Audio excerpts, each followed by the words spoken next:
Assalamualaikum students of O levels C3 after a long gap आपको video lectures के through पढ़ाया जा रहा है। It's your first lecture.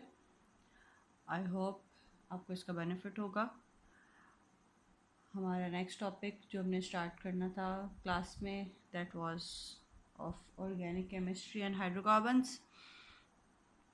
तो शुरू करते हैं इसे। ऑर्गेनिक केमिस्ट्री की सबसे पहले डेफिनेशन। ऑर्गेनिक केमिस्ट्री की वो ब्रांच है जिसमें हम हाइड्रोकार्बन्स को स्टडी करते हैं। और what are the hydrocarbons?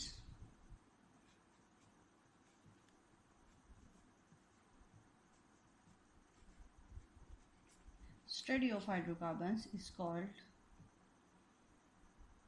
organic chemistry.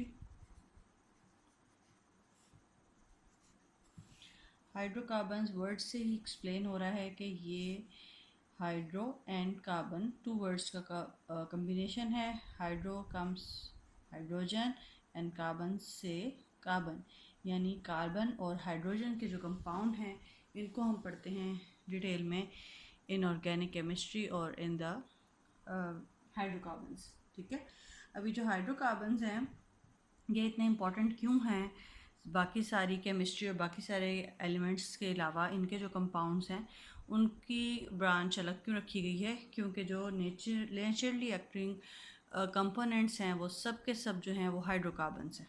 ठीक है, और वो नेचुरली एक्टिंग एलिमेंट्स जो हैं यानी जो इनका सोर्स है हाइड्रोकार्बन्स का वो कौन है? वो प्लांट्स एंड एनिमल्स हैं। प्लांट्स एंड एनिमल्स दोनों ही लिविंग थिंग्स हैं। तो जो ऑर्गेनिक कंपाउंड्स हैं इनके बारे में कहा जाता था पहले कि ये जो है इनको बनाने के लिए एक ख़ास फोर्स चाहिए जो कि सिर्फ नेचर के पास है, और नेचर ने ही इन कंपाउंड्स को बनाया। इंसान आर्टिफिशियली इस कंपाउंड को नहीं बना सकते। इस थ्योरी को कहा जाता था वाइटल फोर्स थ्योरी, लेकिन ये थ्योरी जो थी वो रिजेक्ट हो गई बाय द वुलर।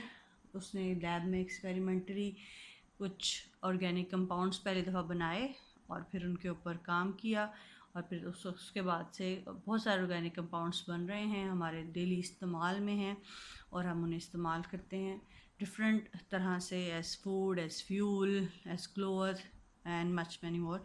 हम डिटेल में इंशाल्लाह इसके अंदर पढ़ेंगे।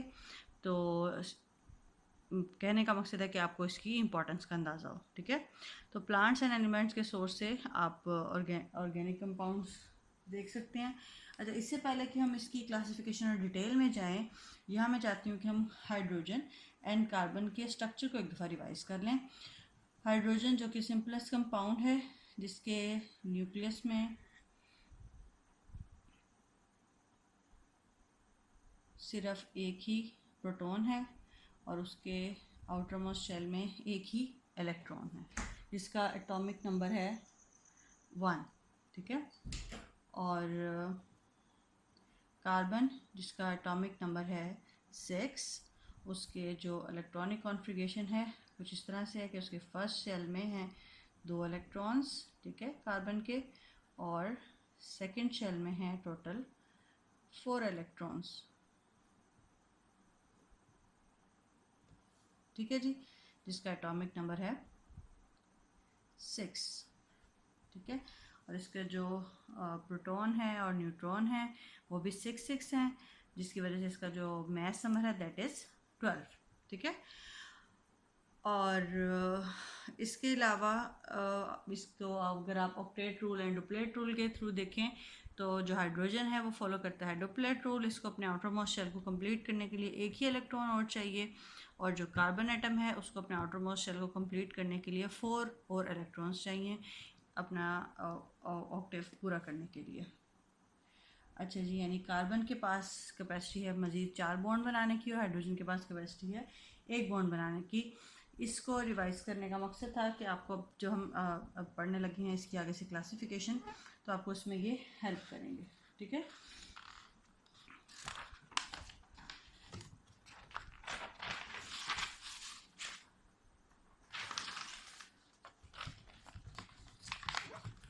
Okay, so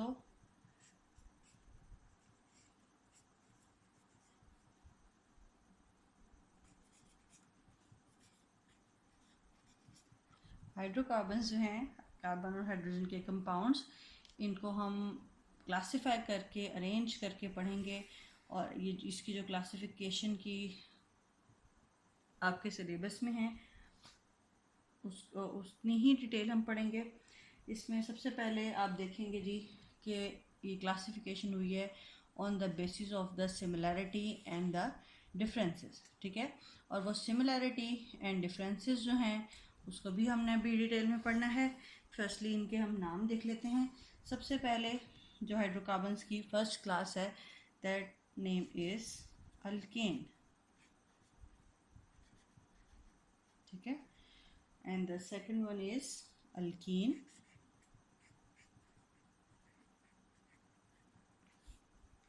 third one is alcohols,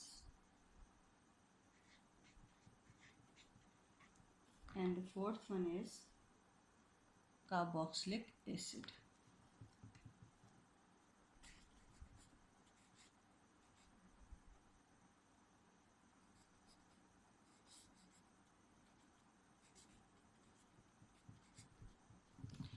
okay जी, इसमें से सबसे पहले हम एल्केन्स को पढ़ लेते हैं।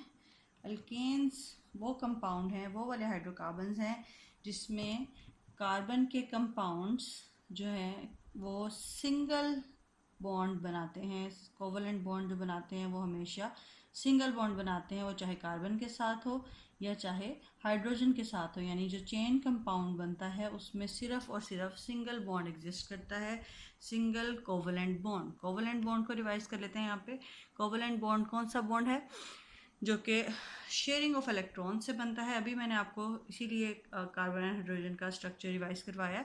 वहाँ पे जहाँ अब अपना आउटर मोस्ट शेल कंप्लीट करने के लिए हाइड्रोजन को एक ही इलेक्ट्रॉन चाहिए, तो वो क्या करता है, वो एक इलेक्ट्रॉन कार्बन के साथ अगर शेयर कर ले तो उसका भी जो डुप्लेट है वो 2 इलेक्ट्रॉन्स आउटर मोस्ट शेल में वो कंप्लीट हो जाएंगे और वो एक स्टेबल मॉलिक्यूल बन जाएगा। तो जो अल्केन्स हैं उसमें कोवलेंट बॉन्डिंग मौजूद है। कौन सी कोवलेंट बॉन्डिंग? हमेशा सिंगल कोवलेंट बॉन्ड।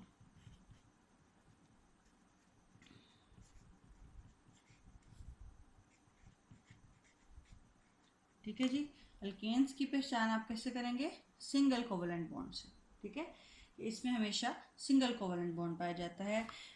और इसके बरस जो आपके अल्कीन्स हैं जिसके एंड में ई एन ई आ रहा है, इसमें कार्बन और कार्बन के दरमियान डबल बॉन्ड पाया जाता है। हाइड्रोजन तो एक सादा बॉन्ड बनाने से रहा, वो तो बना ही नहीं सकता। तो जो कार्बन और कार्बन के कंपाउंड है उसमें कोई एक भी अगर डबल बॉन्ड आ जाए तो वो क्या कहलाएगा? अल्कीन कहलाएगा। यानी there exists the double covalent bond.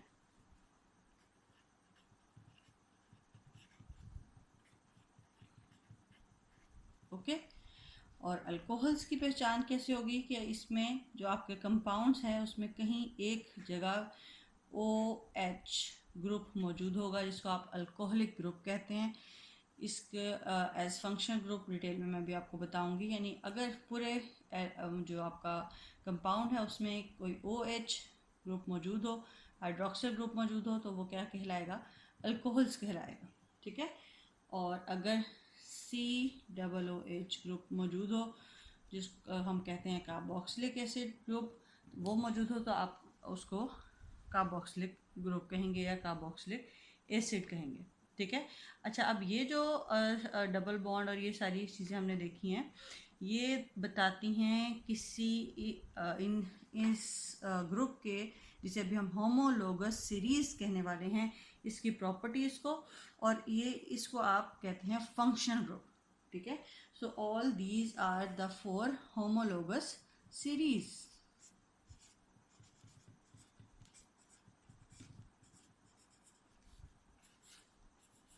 Homologous series, ये हाइड्रोकार्बन्स की 4 तरह की होमोलोगस सीरीज़ के नाम बताए मैंने आपको। First series is alkane, second one is alkene, third one is alcohol, and fourth one is carboxylic acid due to the presence of single bond, double bond, OH group and COOH group respectively, ठीक है।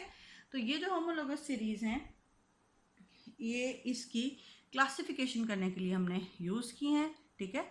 और इसकी classification करते हुए हम इसका फ़ायदा ये है कि आपको क्लासीफाई करते हुए एलिमेंट्स जो हैं सिमिलर प्रॉपर्टीज़ के साथ एक ही जगह पे नज़र आएंगे। और वो है होमोलोगस सीरीज़ की सिमिलर प्रॉपर्टीज़ क्या हैं। फर्स्ट ऑफ ऑल कि उनकी केमिकल बिहेवियर सेम है, ठीक है। All these homologous series have the similar chemical properties.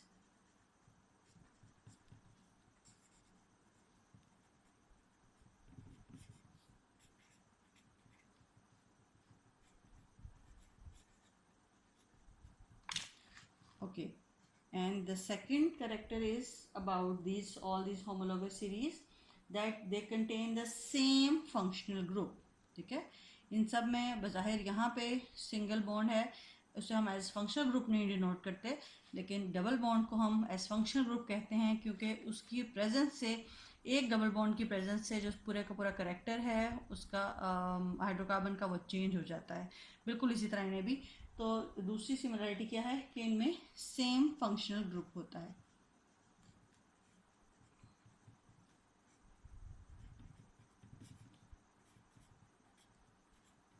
ठीक है जी।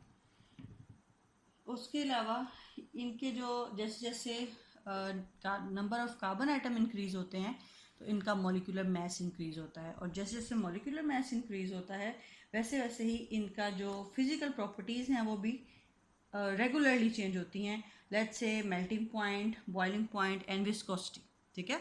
मेल्टिंग पॉइंट जिसमें 2 कार्बन आइटम है उसका बहुत कम है, इसमें 3 कार्बन आइटम है उसका उसके रिस्पेक्टिवली ज़्यादा है, इसमें 4 कार्बन आइटम है, 5 हैं, 6 हैं, 7 है, तो आहिस्ता आहिस्ता उसका जो मेल्टिंग पॉइंट है, बॉइलिंग पॉइंट है वो इंक्रीज़ होता जा रहा है। और विस्कोसिटी कहें तो थिकनेस, यानी जो 2 कार्बन कंपाउंड है, 2 to 4 कार्बन कंपाउंड है, उनके वो होते हैं इन नेचर गैसियस फॉर्म में, ठीक है। उसके आगे जो हायर कंपाउंड्स हैं टिल 10 वो होते हैं लिक्विड फॉर्म में, ठीक है। तो वो जो सी जिसमें कार्बन के जो एटम्स हैं वो 5 हैं, उसकी विस्कोसिटी कम है एज़ कम्पेयर टू जिसमें कार्बन के जो एटम्स हैं वो 7 हैं या 8 हैं या 9 हैं, ठीक है। दैट सेज विस्कोसिटी, गाढ़ापन। Okay, so there the regular increase in the physical properties of their compounds, gradual change कह सकते हैं हम इसे, gradual change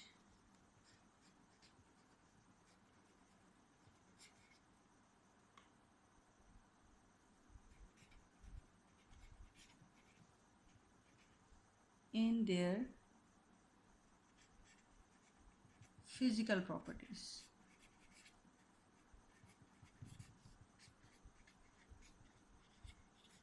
और किन फिजिकल प्रॉपर्टीज़ की बात हो रही है मैंने आपको बताया, melting point, boiling point, viscosity,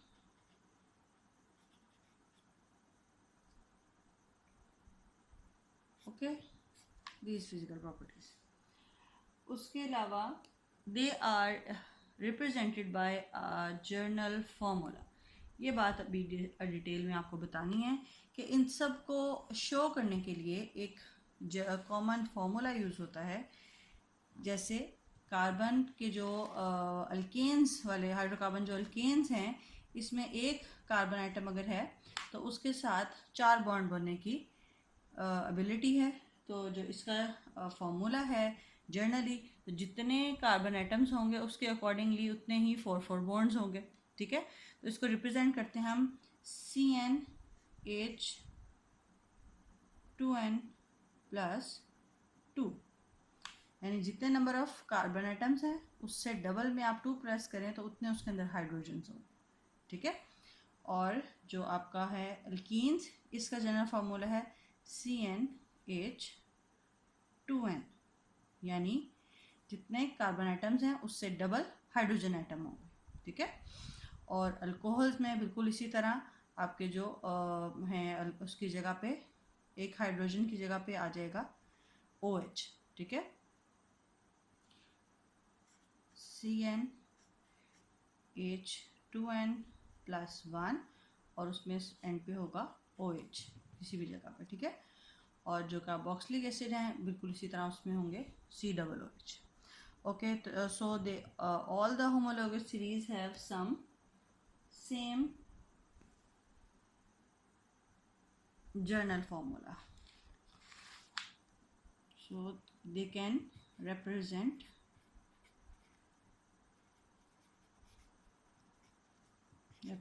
by some general formula.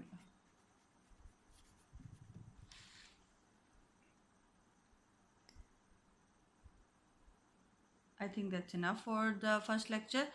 Next हम इसकी नोमेनक्लेचर सीखेंगे कि किस तरह से हम इसका स्ट्रक्चर को ड्रॉ कर सकते हैं और इसके different number of carbon atoms के थ्रू इनको नाम दे सकते हैं. Thank you so much. पढ़ते रहिए और प्लीज़ अपना कीमती वक्त ज़ाया ना करें. That's all for today.